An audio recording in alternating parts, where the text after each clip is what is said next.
Tebboune face à la France, tenter de réparer l'irréparable? Assalamu alaikum wa rahmatullahi wa barakatuh. Mes frères et sœurs, une question brûlante résonne aujourd'hui, peut-on vraiment réparer l'irréparable entre l'Algérie et la France? Plus d'un siècle de colonisation, de blessures, de mémoire sanglante, et aujourd'hui, le président Tebboune se retrouve face à un dilemme historique. Entre mémoire et diplomatie, entre dignité et stratégie, l'avenir des relations algéro-françaises se joue sous nos yeux.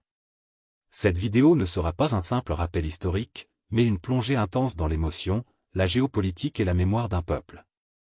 Et croyez-moi, ce que vous allez découvrir va changer votre regard sur ce dossier brûlant. Index revers pointant vers la droite blanc. Avant de commencer, je vous invite à vous abonner dès maintenant à cette chaîne pour ne manquer aucun de nos contenus qui dévoilent les vérités cachées derrière l'actualité. Index revers pointant vers la droite blanc. Likez cette vidéo afin qu'elle touche un maximum de conscience. Index revers pointant vers la droite blanc. Partagez-la autour de vous, car ce débat dépasse les frontières et concerne l'avenir des deux nations. Index revers pointant vers la droite blanc. Et surtout, écrivez en commentaire, l'histoire ne s'efface pas, mais elle peut éclairer l'avenir, pour que ce rappel soit scellé par vos mots et devienne une invocation collective. Restez avec moi jusqu'au bout, car la vérité derrière cette confrontation n'est pas seulement diplomatique, elle est existentielle, et elle vous concerne directement. Peut-on vraiment effacer un siècle de blessures, d'humiliations et de mémoire sanglante entre deux nations? L'Algérie et la France portent encore les cicatrices profondes d'une histoire partagée dans la douleur, une histoire écrite avec le sang de millions d'âmes, gravée dans la chair des peuples et dans la conscience collective. Derrière les discours officiels, derrière les cérémonies et les poignées de main, se cache une vérité glaçante, le passé n'a jamais été enterré. Il revient sans cesse, comme une ombre qui refuse de disparaître. Aujourd'hui, au cœur de ce labyrinthe historique, un homme se tient en première ligne, Abdelmadjid Tebboune. Président d'une Algérie fière de son indépendance, il porte sur ses épaules le poids d'un dossier brûlant, celui des relations avec la France. Entre exigences de reconnaissance, quête de dignité et impératifs stratégiques, Tebboune doit naviguer dans un champ miné où chaque mot peut rallumer un brasier, où chaque silence peut être interprété comme une faiblesse. Sa mission est paradoxale, rechercher la réconciliation tout en protégeant la mémoire, tendre la main sans jamais s'agenouiller. La France, de son côté, oscille entre gestes symboliques et calculs politiques. Elle promet la reconnaissance mais retient le pardon, elle tend des rapports mais évite le mot qui brûle, excuse. Ce paradoxe nourrit la méfiance. Car comment bâtir un avenir solide quand le passé n'est pas assumé pleinement? Comment convaincre un peuple qui a connu les camps, la torture, la dépossession de croire en une relation nouvelle si les fantômes de l'histoire ne sont pas apaisés? C'est là que réside tout le dilemme. L'Algérie veut avancer, mais sans renoncer à sa mémoire. La France veut coopérer, mais sans s'accabler de son histoire. Entre ces deux volontés contradictoires, Tebboune est devenu la figure centrale d'un dialogue fragile. Ses paroles, ses silences, ses choix ne sont pas seulement scrutés à Alger ou à Paris, ils résonnent dans toute l'Afrique, dans le monde arabe et en Europe. Alors, la question demeure, froide et implacable, réparer l'irréparable est-il seulement possible? Ou bien ne s'agit-il que d'une illusion diplomatique, d'un théâtre politique où chacun cherche à gagner du temps? Dans cette vidéo, nous allons plonger au cœur de ce dossier explosif, revisiter les blessures du passé, comprendre les enjeux du présent, et peut-être découvrir si, entre Tebboune et la France, la réconciliation est un horizon réel, ou un mirage impossible. Héritage colonial, une blessure toujours ouverte. Tout commence en 1830. La France débarque sur les côtes algériennes avec ses canons et ses ambitions impériales. En quelques décennies, une terre entière est annexée, dépouillée, remodelée de force pour devenir une extension de l'Hexagone. Derrière les proclamations de civilisation et de modernité, il y a la brutalité des faits, villages brûlés, terres confisquées, familles entières chassées de leur foyer pour faire place aux colons venus d'Europe. L'Algérie n'était plus seulement occupée, elle était dépossédée de son âme. Pendant plus d'un siècle, la colonisation a transformé le quotidien en une lutte pour la survie. Les Algériens étaient étrangers sur leur propre sol. Leurs coutumes, leur langue, leur religion étaient marginalisées, parfois humiliées. Les spoliations économiques n'étaient pas seulement matérielles, elles portaient sur la dignité même d'un peuple. On disait aux Algériens qu'ils n'étaient pas des citoyens, mais des sujets, des êtres de seconde zone. Cette humiliation, transmise de génération en génération, a forgé une mémoire collective marquée par l'injustice et le ressentiment. Puis vint la guerre d'indépendance, en 1954. Cette année de feu et de sang. Une guerre d'une rare intensité, où la violence était devenue le quotidien. Torture, exécutions sommaires, villages rasés, population déplacée, l'Algérie tout entière s'est transformée en champ de bataille. Derrière chaque victoire du FLN, il y avait des milliers de martyrs. Derrière chaque opération militaire française, il y avait des familles endeuillées, des femmes et des enfants pris dans l'horreur. Le chiffre d'1,5 million de morts continue de résonner comme une plaie ouverte dans l'histoire nationale. Ce traumatisme n'a jamais été refermé. Il habite encore les chants, les films, les récits transmis autour des tables familiales. Il se voit dans les commémorations annuelles, dans les noms des rues, dans les monuments érigés à la mémoire des martyrs. Pour les Algériens, la colonisation n'est pas un simple chapitre d'histoire. C'est une blessure vivante. Une mémoire toujours présente, une cicatrice qui brûle chaque fois qu'on prononce le nom de la France. C'est pourquoi chaque rencontre diplomatique, chaque geste politique entre Alger et Paris est lesté de ce poids. Derrière les sourires officiels, il y a toujours ces souvenirs de massacres et d'humiliations. Derrière les accords économiques, il y a toujours la question muette, peut-on vraiment bâtir une relation sincère quand le passé n'a jamais été reconnu à sa juste mesure? Après 1962 indépendance, fierté, mais tension permanente. Le 5 juillet 1962, l'Algérie devient enfin indépendante. Dans les rues d'Alger, d'Oran et de Constantine, les drapeaux se lèvent, les chants résonnent, et l'ivresse de la liberté embrase les foules. Mais derrière la fête, un nouveau chapitre s'ouvre, complexe et tourmenté, celui des relations post-indépendance avec la France. D'un côté, l'Algérie renaît, fière, jalouse de sa souveraineté retrouvée. De l'autre, la France, vaincue militairement mais toujours influente économiquement, cherche à conserver un lien stratégique avec son ancienne colonie. Dès lors, les deux nations se regardent avec une méfiance réciproque, entre besoin et rancune. Les coopérations économiques s'imposent par nécessité. Le gaz et le pétrole algérien intéressent Paris, tandis qu'Alger a besoin de capitaux, de savoir-faire et de marchés. Des accords sont signés, des entreprises françaises continuent d'exploiter des ressources, et les échanges commerciaux demeurent soutenus. Mais cette interdépendance n'efface pas les rancunes politiques. Chaque négociation devient une épreuve de force où les fantômes de la colonisation refont surface. Sous Houari Boumedienne, l'Algérie affirme son indépendance par une diplomatie de confrontation. Ses discours enflammés à l'ONU et dans les conférences internationales résonnent comme des coups de tonnerre contre l'impérialisme et l'ingérence étrangère. Boumedienne accuse la France d'entretenir une domination déguisée et revendique pour son pays une place de leader dans le tiers-monde.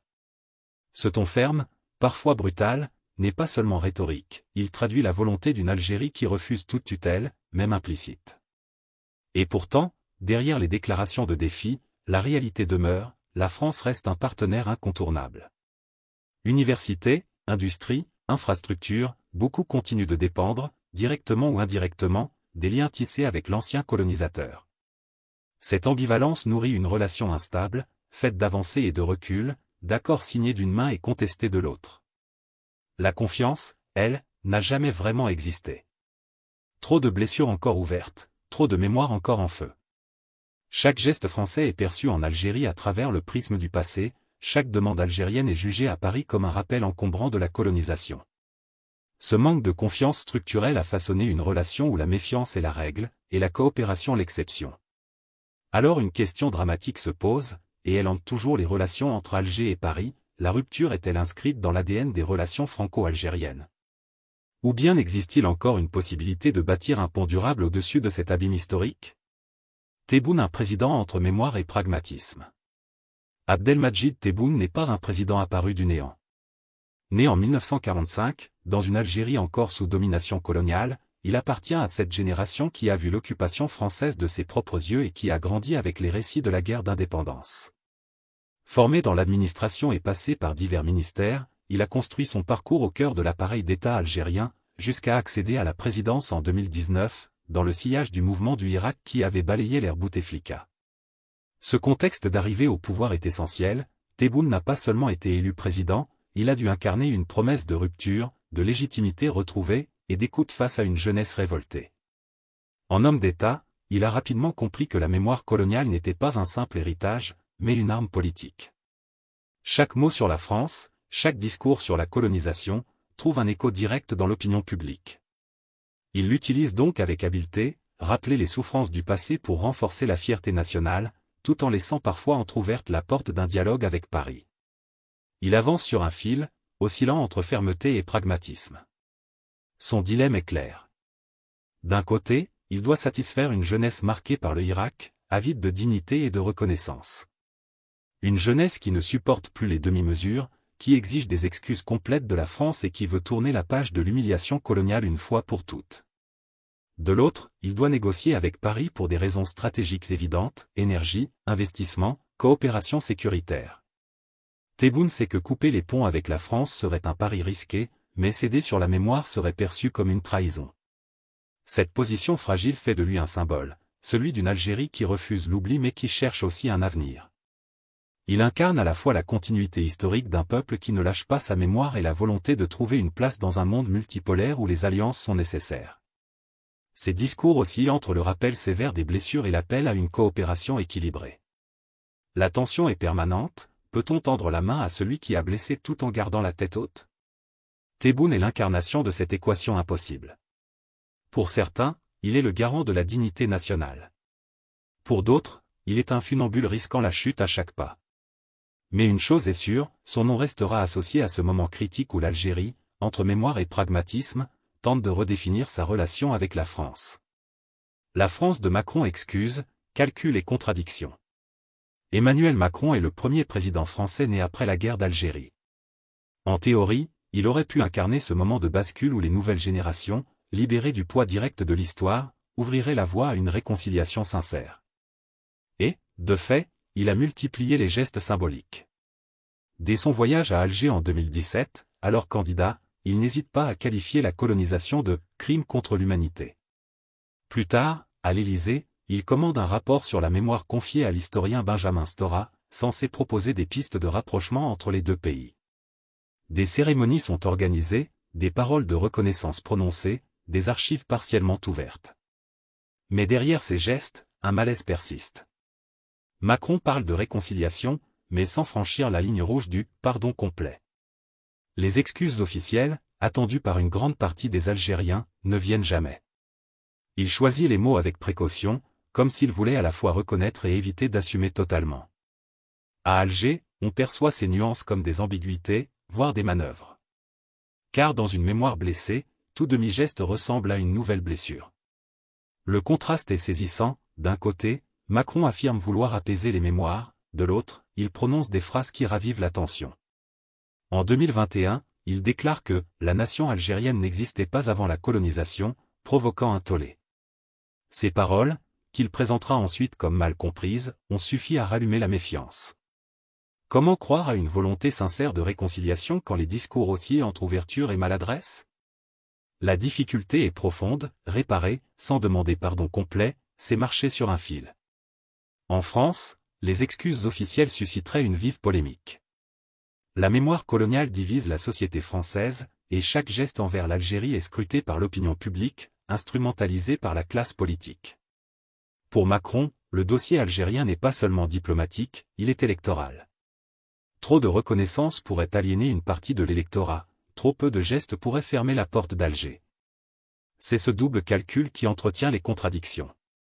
Macron veut être le président de la mémoire apaisée, mais il reste prisonnier des équilibres politiques français.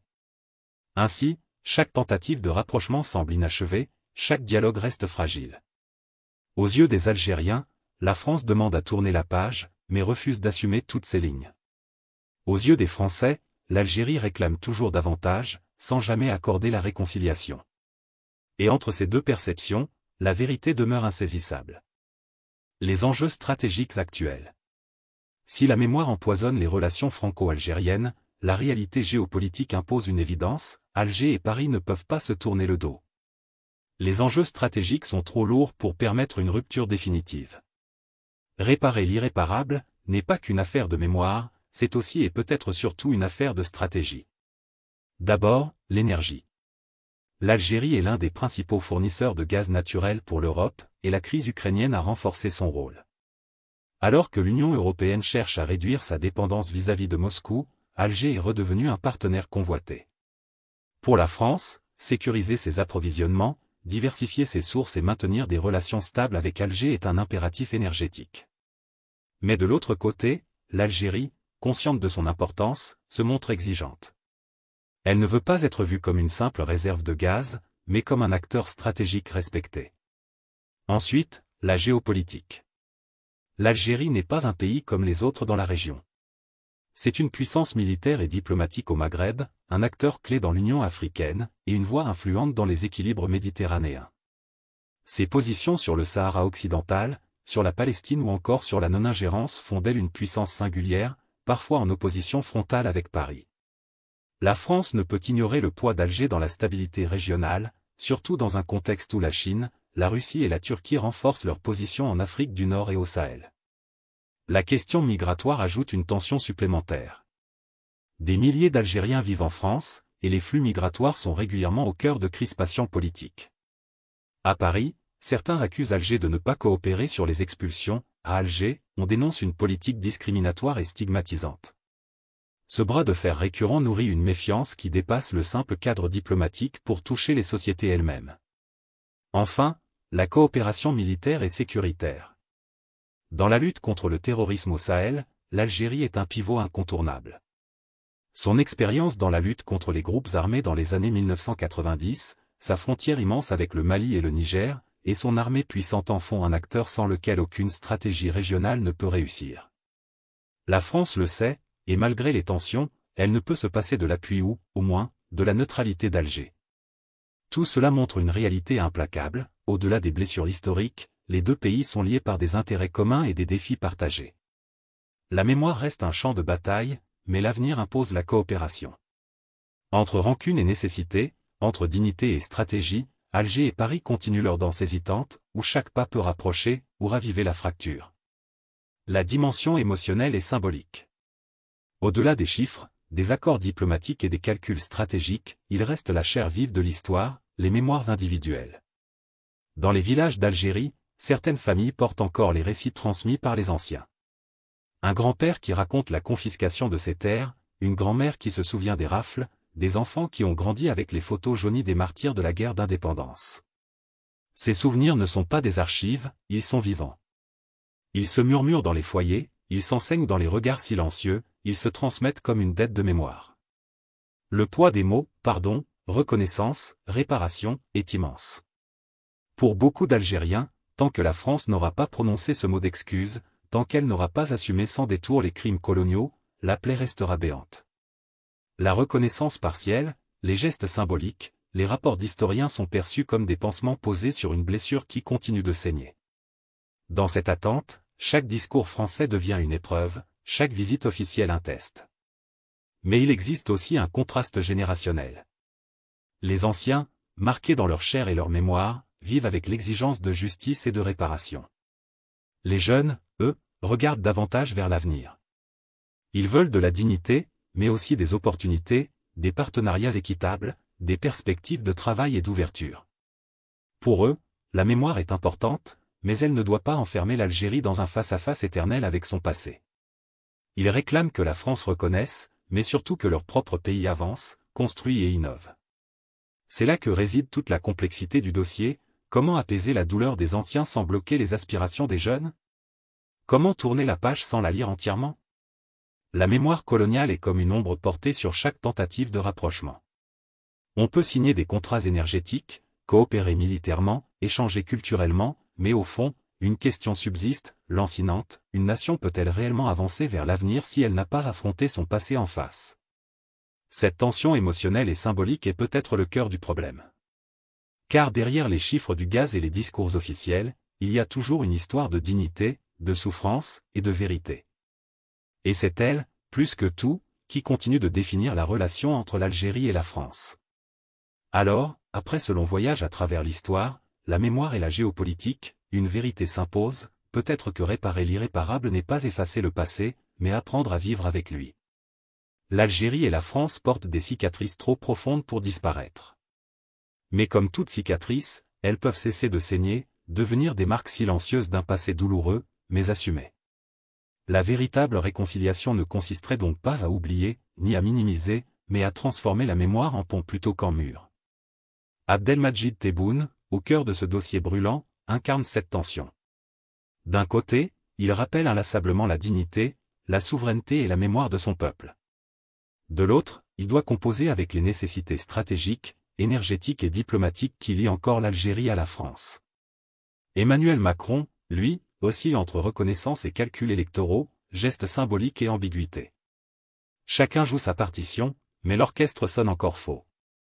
Pourtant, au milieu de cette dissonance, une question résonne, implacable. Penses-tu que la réconciliation entre l'Algérie et la France est possible, ou restera-t-elle une illusion politique? Cette question ne concerne pas seulement les présidents et les diplomates, elle s'adresse à chacun d'entre nous. Car l'histoire n'appartient pas seulement aux livres et aux commémorations, elle vit dans nos mémoires, nos dialogues et nos choix. Et c'est ici que toi, spectateur, tu deviens acteur. Car partager cette réflexion, c'est déjà refuser l'oubli. Abonne-toi à cette chaîne pour continuer à explorer ces zones d'ombre et de lumière qui façonnent notre monde. Like cette vidéo pour que ce débat franchisse les frontières numériques et touche d'autres consciences. Partage-la autour de toi, car l'histoire ne se guérit pas en silence, elle s'affronte collectivement. Et enfin, écris en commentaire ces mots simples mais puissants, l'histoire ne s'efface pas, mais elle peut éclairer l'avenir. Car au fond, c'est peut-être là le véritable enjeu, transformer la douleur en sagesse, le ressentiment en lucidité, et la mémoire en lumière pour les générations futures. L'Algérie et la France n'effaceront jamais leur passé. Mais elles peuvent, si la volonté existe, écrire un nouveau chapitre où la dignité et la vérité deviennent enfin des fondations solides pour l'avenir. Au terme de cette réflexion, une vérité s'impose, entre l'Algérie et la France, les blessures du passé ne s'effacent pas d'un trait de plume, ni par des discours politiques. Elles pèsent encore sur chaque rencontre, sur chaque accord, sur chaque silence. Mais peut-être que, réparer l'irréparable, ne signifie pas effacer ce qui a été, mais apprendre à le regarder en face, à le comprendre, et à en tirer des leçons pour bâtir un avenir plus digne. La mémoire ne doit pas être une chaîne qui enferme, mais une lumière qui éclaire le chemin. Et c'est à nous, peuple, générations présentes et futures, de transformer la douleur en force, la rancune en vigilance, et l'histoire en sagesse. Car une nation qui connaît son passé est une nation qui peut se tenir debout dans l'avenir. Ô Allah, toi qui es le juste et le sage, accorde à nos cœurs la paix et la clarté. Aide les nations à dépasser la haine, à reconnaître la vérité, et à bâtir des relations fondées sur la justice et la dignité. Protège l'Algérie, protège les musulmans, et fais de l'histoire une source de sagesse et non de division. Amen.